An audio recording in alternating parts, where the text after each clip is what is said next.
नमस्कार दोस्तों, तो आज हमारे साथ एक ऐसी शख्सियत हैं जो प्रेस से भी कहीं ना कहीं संबंधित हैं, क्योंकि हमारे मित्र पत्रकार प्रमोद गोस्वामी जी की बेटी हैं और सिविल जज के परीक्षा में अभी सफल हो चुकी हैं। अब कहाँ ज्वाइनिंग होगी वो तो आगे बताएगा, लेकिन किस तरीके से एक पत्रकार के बेटी का संघर्ष रहा, कितने वर्ष उन्होंने प्रयास किए और कैसे उनको प्रेरणा मिली कि वो जुडिशरी को ज्वाइन करें, उन सब के बारे में हम बात करेंगे।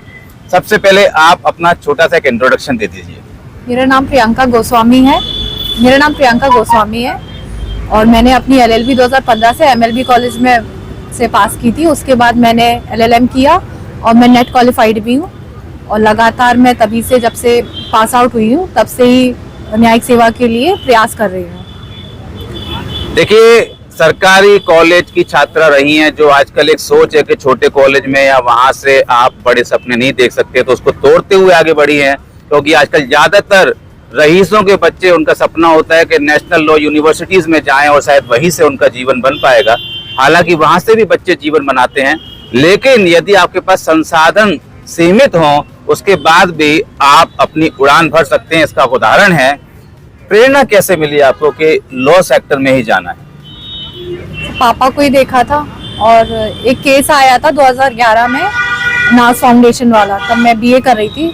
वहाँ से पता चल, मतलब वहाँ से इंस्पिरेशन मिली जुडिशरी में इंटरप्रिटेशन कैसे होता है, किस तरीके से शब्दों को कितना खींच सकते हैं और कितना, मतलब सोच कितनी आगे पहुँच सकती है। तो वहाँ से इंस्पिरेशन मिली आपको।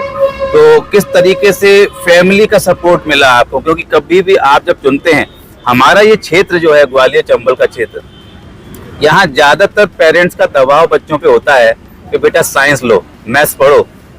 मैक्सिमम बच्चे उसी सेगमेंट में जाते हैं। तो आपके पास भी परिवार का, रिश्तेदारों को कोई दबाव रहा हो, ये कौन सा आप लॉ में जा रहे हो, वो क्यों नहीं पढ़ रहे, इस टाइप की कुछ चीजें रही या परिवार का सपोर्ट पूरा मिला? इस चीज में मैं बहुत भाग्यशाली हूँ कि इस तरीके से कुछ नहीं हुआ। पेरेंट्स ने बहुत सपोर्ट किया, रिश्तेदारों ने भी सपोर्ट किया, पूरा सपोर्ट मिला। तो देखिए, ये भी एक आप लोगों के लिए सीख है, क्योंकि जो बच्चे की इच्छा होती है, जहां उसकी चाहत होती है, वहां यदि वो जाएगा तो उसकी सफलता के चांसेस बढ़ जाते हैं, क्योंकि वो करता है जो उसका मन कहता है। और हमारे क्षेत्र में जो एक व्यवस्था है कि बच्चा करना चाहता है कुछ और पेरेंट्स का दबाव होता है कुछ, तो उस समय बच्चे का करियर आगे जो है वो गलत दिशा में चला जाता है। कितनी मेहनत करती थी? क्योंकि देखिए, सिविल जज का परीक्षा निकालना कोई आसान नहीं है, काफी कठिन एग्जाम होता है, काफी सारे बच्चे फाइट करते हैं। किस किस स्टेट्स के एग्जाम्स दिए आपने, किस किस तरह की वहां पर आपको चुनौतियां देखने को मिली, कितनी मेहनत की? जैसे मैंने मध्य प्रदेश, छत्तीसगढ़ और राजस्थान की दिया मेनली, और सब बस सर पढ़ती थी, लेकिन दुर्भाग्यवश कभी कुछ एक नंबर से नहीं हो पाता था, तो बस इसलिए पीछे रह गए थोड़ा। लेकिन इस बार भाग्य ने साथ दिया और हो गया। देखिए, एक नंबर से रह जाना, उसके बाद भी हार न मानना, आगे बढ़ते चले जाना और सफलता का मुकाम हासिल करने के बाद ही राहत की सांस लेना। मतलब जब एक नंबर कम रहता होगा तो किस तरह से अपने आप को संभालते थे? क्योंकि कहीं ना कहीं देखिए, मुझे भी याद है छात्र जीवन में जब आप कहीं 2-4 नंबर से रह जाते हैं, मेरे साथ भी ऐसा रहा है, तो कहीं ना कहीं एक मन करता है कि ना गिव अप कर दें। तो ऐसे क्या चीज थी जिसने आपको गिव अप नहीं करने दिया?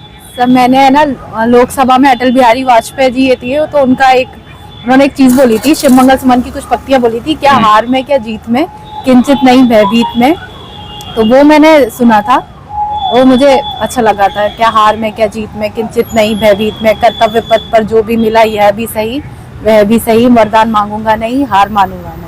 बहुत खूब। देखिए, अटल जी की जन्मभूमि है ये ग्वालियर, और ग्वालियर के बच्चे के अंदर अटल जी का ये जो इन्होंने एक उदाहरण दिया कि उन्होंने जब वो शिव मंगल सिंह की कविता की पंक्तियां दोहराई थी, तो वो कहीं ना कहीं एक प्रेरणा स्रोत है, और वही प्रेरणा स्रोत इनको भी काम आया और ये निराश नहीं हुए और लगातार मेहनत करते रहे। अब क्या आगे की प्लान है, क्या करने वाले हैं, क्या लगता है? क्योंकि आजकल जुडिशरी में देख रहे हैं किस तरह के डिसीजंस हो रहे हैं, तो क्या करने वाले हैं आगे जाकर? क्या सपने के साथ बैठेंगे जज की कुर्सी पर?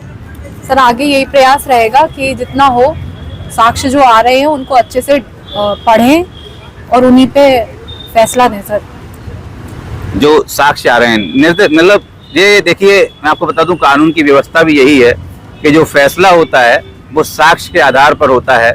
और एक फिल्म आपने देखी होगी, जॉली LLB, उसमें जज साहब लास्ट में जो सीन होता है वो आपने देखा होगा कि वो कहते हैं कि मुझे पहले दिन से पता होता है कि गलत क्या है, सही क्या है, लेकिन कोर्ट की एक प्रोसीडिंग होती है, उसके अनुसार साक्ष्य के आधार पर फैसला देना होता है। हम पूरे पत्रकार साथियों की तरफ से आपको शुभकामनाएं देते हैं। आपने पूरे ग्वालियर का नाम रोशन किया है, और साथ कर जो हमारे खासकर पत्रकार मित्र हैं, जब उनके बच्चे जो हैं उनके लिए भी आप एक प्रेरणा स्रोत बनने वाले हैं।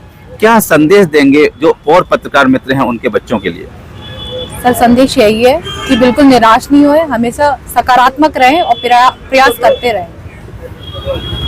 सकारात्मक रहना है और प्रयास करते रहना है, दो चीजें हैं, और मैं भी मानता हूं कि ये दो चीजें वास्तव में सफलता के रास्ते को आसान बना सकती हैं। तो बहुत छोटे शब्दों में, बहुत कम शब्दों में इन्होंने आपको सफलता का एक रास्ता बता दिया है। अभी आपके ऊपर निर्भर करता है कि आप भी गिव अप न करते हुए, हताश न होते हुए लगातार प्रयास करते रहें। सफलता आपके भी कदम चूमेगी।